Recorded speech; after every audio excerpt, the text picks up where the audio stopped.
a un ticún en el cual se destruyen las glándulas salivales. Entonces son sujetos que tienen bocas secas, se llama la enfermedad de Sjögren, por eso la enfermedad de ticún, donde no produce saliva. Entonces puede no producir amilasa salivar y no va a afectar la digestión, porque el principal elemento que metaboliza en los hidratos de carbono es la amilasa salivar. O sea, la amilasa salivar no es tan esencial. Las proteínas. Las proteínas van a ser digeridas inicialmente en el estómago por la formación de la pepsina, luego por la secreción pancreática que tiene estas enzimas, la tripsina, angiotensina, carboxilasa y elastasa, y también, igual que los carbohidratos, las proteínas tienen unas enzimas en el borde del cepillo de los enterocitos, pegados a la membrana del enterocito, como son los amino oligopeptidasa, la dipeptidasa o la enterosinasa. Finalmente tenemos la comida grasa, los lípidos, inicia su digestión con la lipasa salival o lipasa lingual, luego el páncreas, donde tiene la lipasa pancreática, la fosfolipasa 2 y el colesterol éster hidrolasa. Aquí en las grasas sí no hay enzimas en el borde del cepillo del enterocito, no existe. Solamente es metabolizada bien por la lipasa salival o por la lipasa pancreática, pero no hay enzimas en el borde del cepillo.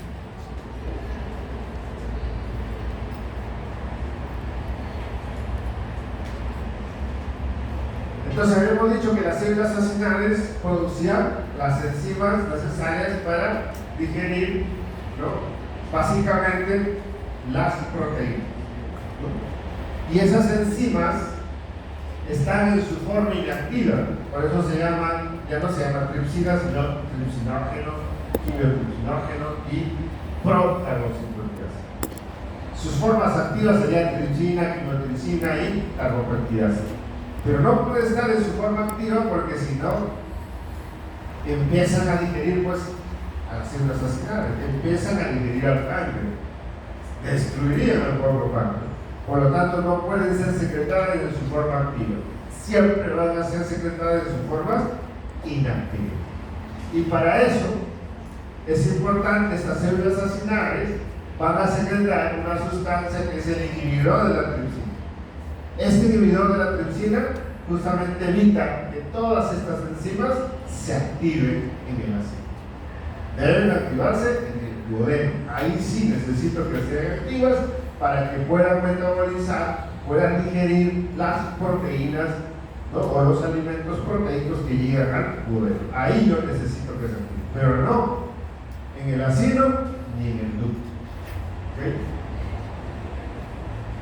Pero ¿qué va a pasar cuando hay una obstrucción de los conductos? Como hemos visto hace un momento, el ejemplo de un cálculo del colédoco, una ampolla de Bardet, o una neoplasia del canalículo biliar, o una neoplasia del duodeno, o de cabeza del páncreas, obstruyen la salida de la bilis.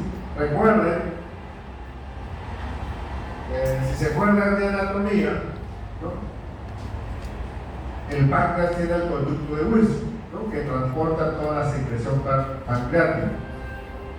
La última porción de ese conducto de Wilson se une al colédoco, ¿no?, y esa porción del colédoco es intrapancreática, o sea, discurre por la cabeza del páncreas y finalmente desemboca en el duodeno.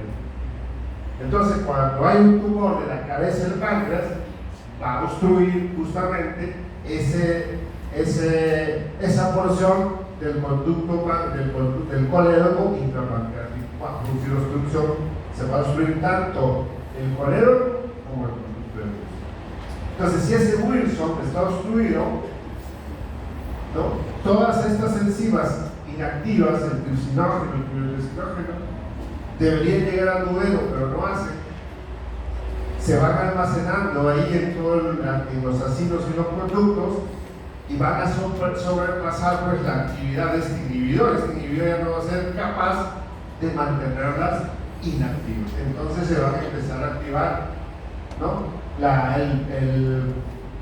el tripsinógeno se va a convertir en tripsina, el quinotripsinógeno en quinotripsina, la procarboxipeptidasa en carboxipeptidasa. Se activan y empiezan a destruir los canalículos pancreáticos, empiezan a destruir los ácidos pancreáticos. A eso se denomina una pancreatitis aguda. Eso es una autodigestión por estas enzimas, ¿no?, pancreáticas.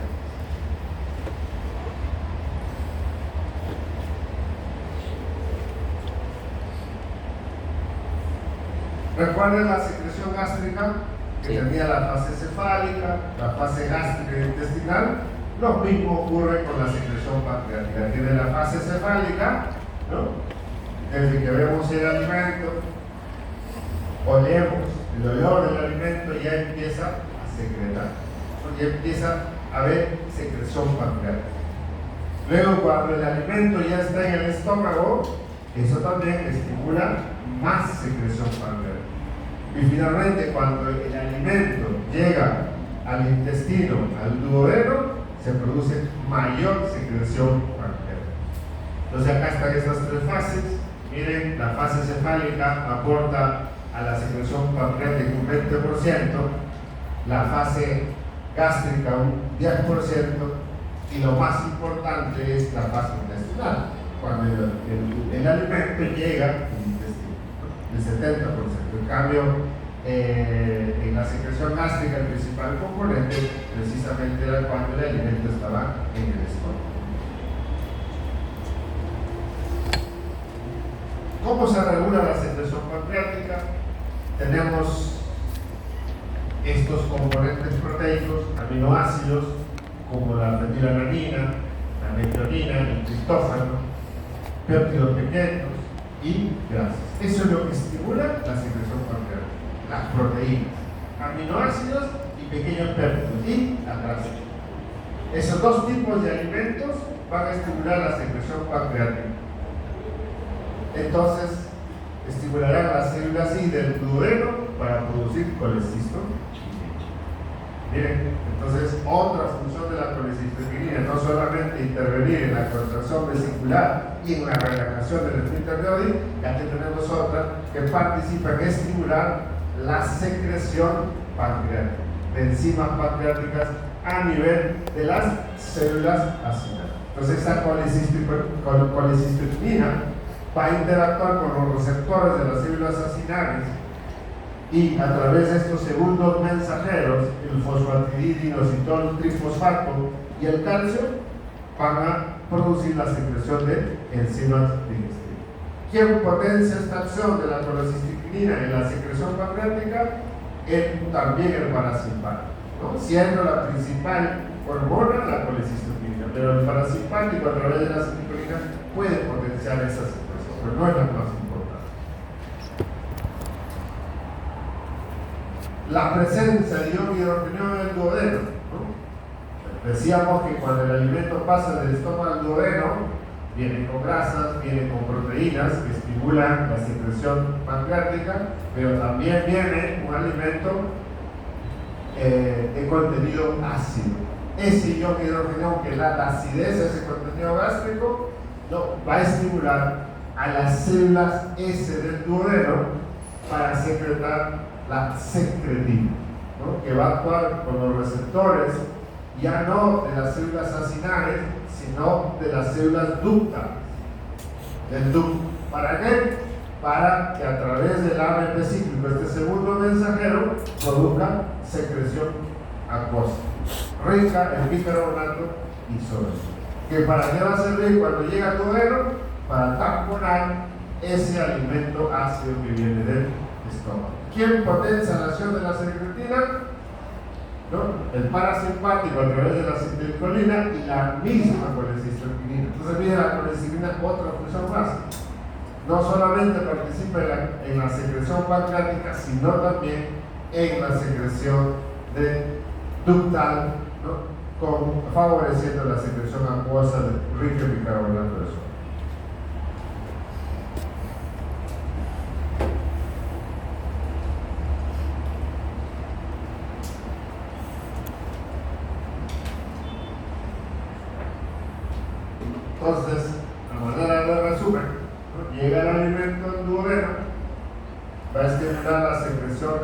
hormonas van a liberar al torrente sanguíneo la secretina y la colecistoquinina.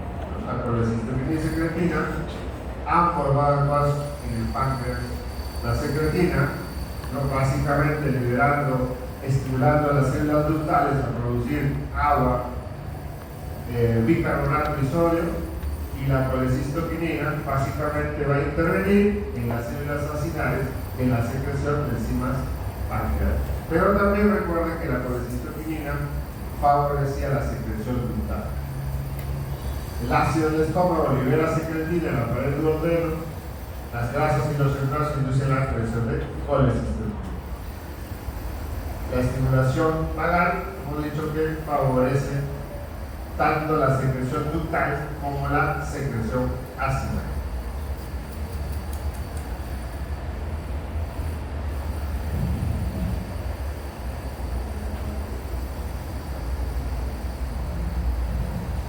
Acá tenemos la secreción pancreática. Miren, va a depender de qué tipo de alimento llega al duodeno.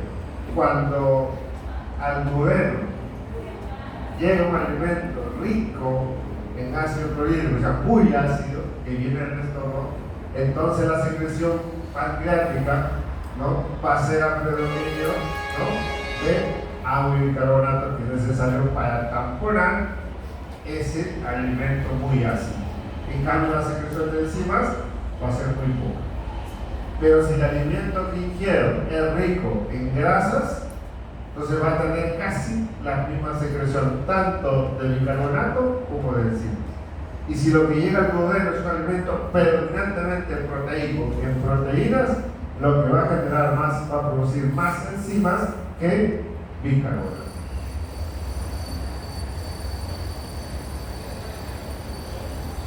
Bien, ya hemos visto la secreción biliar, la secreción pancreática, ahora vamos a ver